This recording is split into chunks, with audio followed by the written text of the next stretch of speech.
Hello everyone and welcome to IFS. अगर आप CSR net exam देने की सोच रहे हैं और आप सिलेबस ढूंढ रहे हैं, आपको नहीं पता कि एग्जाम में किन किन टॉपिक से क्वेश्चन आएगा, आखिर नेट के सिलेबस में मेंशन क्या है। बिफोर स्टार्टिंग योर प्रिपरेशन किसी भी एग्जाम के लिए उसका सिलेबस जानना बहुत इंपॉर्टेंट है। कौन कौन से टॉपिक्स हैं नेट में। बहुत सारे लोग होते हैं जो बिना सिलेबस समझे, बिना सिलेबस देखे अपनी प्रिपरेशन स्टार्ट कर देते हैं। ठीक है, तो आइए आज एक बारी एक लुक हम सिलेबस पे देखेंगे। जो ऑफिशियल वेबसाइट पे पीडीएफ अवेलेबल है उसको देखेंगे, उससे कुछ कंक्लूजन्स को ड्रॉ करेंगे। ठीक है, today we are going to discuss a syllabus.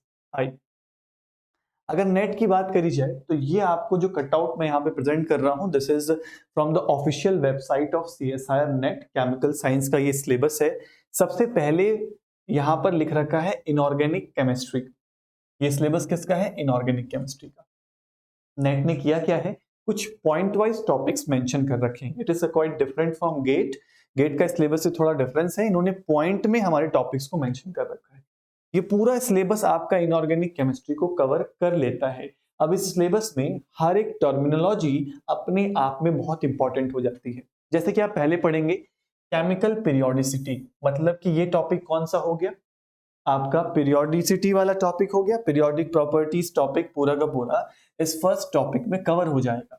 ठीक है, दूसरा देखिए, फिर उसके बाद वैलेंस वेस्पर थ्योरी सीधा ले रखा है, VSEPR थ्योरी। ठीक है, होमो एंड हेट्रो न्यूक्लियर मॉलिक्यूल्स। अच्छा, जो टॉपिक्स आपको सिलेबस में मिल गए वो तो इंपॉर्टेंट हो ही गए, और अगर नेट पेपर की बात करूं, ये थोड़ा सा लेवल बढ़ाता भी है, तो इन टॉपिक्स के हायर लेवल्स को टच करना पड़ेगा आपको।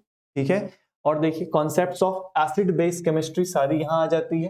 ठीक है, इनऑर्गेनिक में जितने भी एसिड बेस केमिस्ट्री पढ़ते हैं आप, डिफरेंशियल इफेक्ट, लेवलिंग इफेक्ट, ये सारी बातें हम इसके अंडर ही कर लेंगे। ठीक है, नॉन एक्वस सॉल्वेंट में कैसे एसिडिटी पर डिफरेंस पड़ेगा, इसकी बातें करेंगे। ये सारी चीजें इस पॉइंट के अंदर आ जाएंगी। पूरी की पूरी मेन ग्रुप थ्योरी यहां आ जाएगी। मेन ग्रुप में इन्होंने फोकस करने को कहां बोला है, एलोट्रोपी पे फोकस करना है। सिंथेसिस मेथड, स्ट्रक्चर्स हो गए जैसे डाइबोरेन हो गया, बोराजीन, इनकी स्ट्रक्चर, बॉन्डिंग। और ये देखिए इंडस्ट्रियल इंपॉर्टेंस, यानी ऐसे कंपाउंड्स इनऑर्गेनिक के जिनका इंडस्ट्रियल इंपॉर्टेंस है, उन कंपाउंड्स पे आप फोकस कर सकते हैं। ये सारी चीजें आपको सिलेबस से समझनी होंगी। देखिए very important, transition metals, coordination compounds, structure, bonding theories. कितने शॉर्ट और प्रिसाइज में इन्होंने कोऑर्डिनेशन का सिलेबस दे दिया है। कोऑर्डिनेशन काफी ज्यादा, लेकिन इसके अंदर ही इन्होंने सब कुछ मेंशन, इन्होंने सिर्फ और सिर्फ ऊपर ऊपर की हेडिंग मेंशन करी है। देखिए structure, bonding theories, spectral and magnetic properties, reaction mechanism, that's it. यानी इसके अंदर पूरा सिलेबस वाइड हो सकता है। यही खास बात है नेट की, कि वो उसने क्या किया सिलेबस में, ऊपर के टॉपिक मेंशन किए हैं और उसके अंदर वो कहीं तक जा सकता है, क्योंकि ये पेपर केमिस्ट्री में सबसे ऊपर लेवल का पेपर है भाई, नेट का पेपर है। इसके बाद तो सीधा आपको रिसर्च ही करना है। ठीक है, inner transition elements, F block की बात कर रहा है। ऑर्गेनोमेटेलिक, ओएमसी, ओएमसी भी हमारा इंपॉर्टेंट पार्ट है भाई। 7 और 8 पॉइंट ओएमसी को कवर करता है। केज और मेटल क्लस्टर्स को अलग पॉइंट बना के मेंशन किया गया है, तो इस पर ध्यान रखना होगा। एनालिटिकल केमिस्ट्री, यहां से क्वेश्चंस आते ही रहते हैं, और एनालिटिकल अपने आप में एक बहुत बड़ा सागर है। कई सारे ऐसे एग्जाम्स भी हैं जो सिर्फ और सिर्फ एनालिटिकल पूछते हैं। मेजॉरिटी ऑफ द क्वेश्चन उनके एनालिटिकल के होते हैं, जैसे जियो साइंटिस्ट का पेपर होता है। ठीक है, तो एनालिटिकल केमिस्ट्री को बिल्कुल हल्के में नहीं लेंगे। Very one of the scoring topic of chemical, sorry of inorganic is bio inorganic. आपको 12 मार्क्स की बायो इनऑर्गेनिक देखने को मिल गई थी इस बार। इतना आसान टॉपिक है, सिर्फ चीजों को याद करके जाना है, टर्मिनोलॉजी से आपको याद होनी चाहिए, और आसानी से मार्क्स स्कोरिंग टॉपिक है ये। और इसमें हर एक चीज जो मेंशन है, photo system, porphyrin, metalloenzyme, इन सब को कवर करके जाना होगा आपको। नाइट्रोजन फिक्सेशन, ठीक है। फिर स्पेक्ट्रोस्कोपी, इनऑर्गेनिक स्पेक्ट्रोस्कोपी जो आप पढ़ते हैं, ESR पढ़ते हैं, EPR, Raman, IR, NMR, EPR, Mossbauer important है भाई। मॉसबार से क्वेश्चन पूछता है, वो काफी आसान स्पेक्ट्रोस्कोपिक मेथड्स होते हैं और क्वेश्चंस पूछता है, और कुछ ज्यादा डिफिकल्ट नहीं पूछता। एक ट्रेंड है जो उसी ट्रेंड को फॉलो कर रहा है। ठीक है, न्यूक्लियर केमिस्ट्री, यहां से थोड़े कम क्वेश्चन आते हैं, पर हाँ सिलेबस में मेंशन तो है, कभी पूछता है कभी नहीं पूछता है, लेकिन पूछता है तो अच्छे क्वेश्चन पूछता है। ठीक है, दिस इज अवर इनऑर्गेनिक का सिलेबस। बात करते हैं आगे फिजिकल केमिस्ट्री। ये है हमारा फिजिकल केमिस्ट्री का सिलेबस। क्या मेंशन है इसमें, आइए देखें। सबसे पहले basic principles of quantum mechanics, basic principle की बात कर रहा है। पोस्टुलेट्स देखने होंगे, operators, algebra, exactly solvable systems, particle in 1D box, harmonic oscillator. ये वही ट्रेंड है जिस ट्रेंड में हम अपने क्वांटम को पढ़ते आ रहे हैं आज तक, ठीक है। फिर उन्होंने अलग से एक पॉइंट बनाया है किसके लिए, अप्रोक्सीमेशन मेथड्स के लिए, variation principle, perturbation, up to second order energy. Second order भी पूछेगा पर्टर्बेशन का, ठीक है। ये सारी बातें इंपॉर्टेंट। क्वांटम को इसने 1 और 2 पॉइंट में ही समेट दिया, लेकिन क्वांटम है बहुत इंपॉर्टेंट टॉपिक, काफी ब्रॉड है, काफी ब्रॉड वाइड लेवल पे जाके क्वेश्चन पूछता है नेट क्वांटम से। एटॉमिक स्ट्रक्चर ऑन स्पेक्ट्रोस्कोपी, ये तो वो वाला टर्म सिंबल वाला पार्ट है जो आप जनरली कोऑर्डिनेशन में ही कवर कर लेते हैं। Many electron systems and anti symmetric principle, ये सारी बातें क्वांटम में ही कवर होती हैं आपकी। केमिकल बॉन्डिंग इन डायटॉमिक्स, ठीक है, डायटॉमिक टर्म सिंबल भी आप निकालते हैं। ऑफ कोर्स एमओ थ्योरी पढ़नी ही होती है हमें, ठीक है। हकल थ्योरी क्वांटम में ही कवर करते हैं आप, तो अभी भी क्वांटम चली रही है आपकी। Chemical application of group theory, one of the scoring topic of physical chemistry कह सकता हूँ। ग्रुप थ्योरी का क्वेश्चन आता है, पहचान सकते हैं कहाँ से आया है, आसानी से कर सकते हैं और स्कोर कर सकते हैं इसमें। जिनकी फिजिकल वीक है वो भी ग्रुप थ्योरी को जरूर करके जाएं। और देखिए मॉलिक्यूलर स्पेक्ट्रोस्कोपी, स्पेक्ट्रोस्कोपी सारे आईआर, रोटेशनल, वाइब्रेशनल, रमन, इन सब की बातें करेगा भाई। फिर आएगा केमिकल थर्मोडायनेमिक्स, है तो ये हॉट टॉपिक लेकिन पिछली बार कुछ पूछा नहीं इसमें, तो केमिकल थर्मोडायनेमिक्स से पूछे जा सकते हैं क्वेश्चंस, ठीक है। पहले इसका ट्रेंड काफी रहता था, थर्मोडायनेमिक्स से काफी क्वेश्चन आते थे। अभी हाल ही में शायद ट्रेंड चेंज हो रहा है थर्मोडायनेमिक्स को लेके, पर लेट्स सी। थर्मोडायनेमिक्स से ट्रेंड बढ़ रहा है किस तरफ, phase equilibria, phase rule, thermodynamics of ideal, ये phase rule and thermodynamics of ideal and non ideal gases, ये तो सॉल्यूशन का पार्ट हो जाएगा। लेकिन फेज और फेज रूल से क्वेश्चन इस बार काफी पूछे गए थे, तो कभी कभार वो ट्रेंड को चेंज करते रहते हैं। फिर स्टैटिस्टिकल थर्मोडायनेमिक्स, सिंपल सा होता है थोड़ा, अगर यहाँ से क्वेश्चन आया तो पहचान लेते हैं आप कहाँ से क्वेश्चन आया है। हालांकि टॉपिक थोड़ा अपने आप में टिपिकल है, पर अगर आपने ठीक से पढ़ा है तो कर सकते हैं। Electrochemistry, easy part of our physical chemistry, easy होता है। नर्व्स इक्वेशन, कंडक्टेंस के साथ मिला के क्वेश्चन पूछता है, ठीक है। ये थोड़ा सा ट्रेंड है कि जब भी इलेक्ट्रोकेमिस्ट्री टच करता है एग्जामिनर तो कंडक्टेंस मिला देता है, तो ये थोड़ा सा देख लेंगे। केमिकल काइनेटिक्स तो है ही इंपॉर्टेंट भाई, सारे order of the reaction, in fact enzyme kinetics से क्वेश्चन आ जाते हैं, ठीक है। Colloids and surface, very important, इसको तो छोड़ के ही नहीं जाना है, चाहे कोई फिजिकल कर रहा हो चाहे ना करो, एक क्वेश्चन 4 मार्क्स में मिलेगा, कर लीजिएगा। सॉलिड स्टेट, इसको भी नहीं छोड़ के जाना है, चाहे आपको फिजिकल पसंद हो या ना हो, एक क्वेश्चन 4 मार्क्स में कर लीजिएगा, स्कोरिंग टॉपिक्स है ये। पॉलीमर करके जाइए, फिजिकल छोड़ रहे हैं तब भी, नहीं आती तब करके जा रहे हैं तो करके जाना ही है भाई, ठीक है।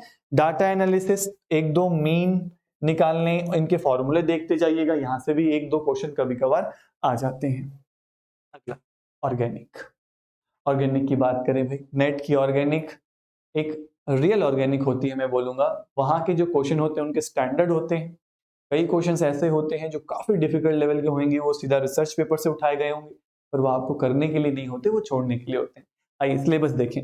आयुपैक, हाँ भाई आयुपैक हम जनरली छोड़ के चले जाते हैं, पर हमें 2 मार्क्स दिला सकता है आयुपैक, और 2 मार्क्स में कई बार डिसाइड हो जाता है कि हम एलएस पे हैं या हमारी जीआरएफ हो चुकी है, ठीक है। तो organic molecules including regio and stereoisomers, इन सब के आयुपैक नॉमेनक्लेचर देख के जाने होंगे। जनरली आयुपैक फोकस कर लीजिएगा किस पे, जो हम फ्यूज्ड सिस्टम देखते हैं, फ्यूज्ड या ब्रिज सिस्टम देखते हैं, उनकी देख लीजिएगा एक बार, आयुपैक वहां से पूछ लेता है। स्पाइरो देखते जाइएगा, अभी तक तो पूछा नहीं है पर क्या पता पूछ ले, ठीक है।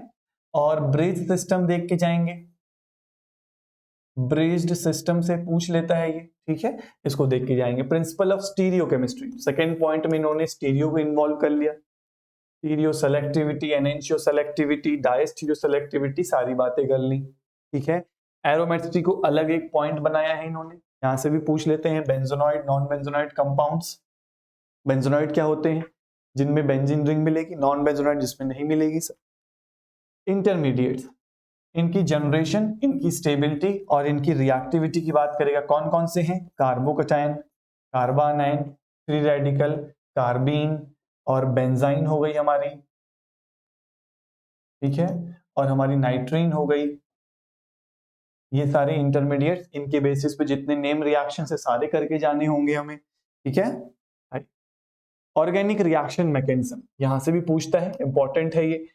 सारे common name reactions and rearrangement, बस उन्होंने ये मेंशन कर दिया कॉमन रिएक्शंस एंड रीअरेंजमेंट्स, यानी कितना ब्रॉड कर दिया सिलेबस ऑर्गेनिक का। वो जा सकते हैं, किसी हद तक जा सकते हैं, और सिलेबस में क्योंकि उन्होंने ये पॉइंट मेंशन कर दिया है। आइए, ऑर्गेनिक ट्रांसफॉर्मेशन रिएजेंट्स को अलग से मेंशन किया। फंक्शनल ग्रुप, इंटर कन्वर्जन, वही जो हम पढ़ते हैं, ऑक्सीडेशन, रिडक्शन और कीमियो रेजियो स्टीरियो सेलेक्टिव ट्रांसफॉर्मेशन, रिएजेंट्स और स्टीरियो को मिला के जो क्वेश्चंस आते हैं।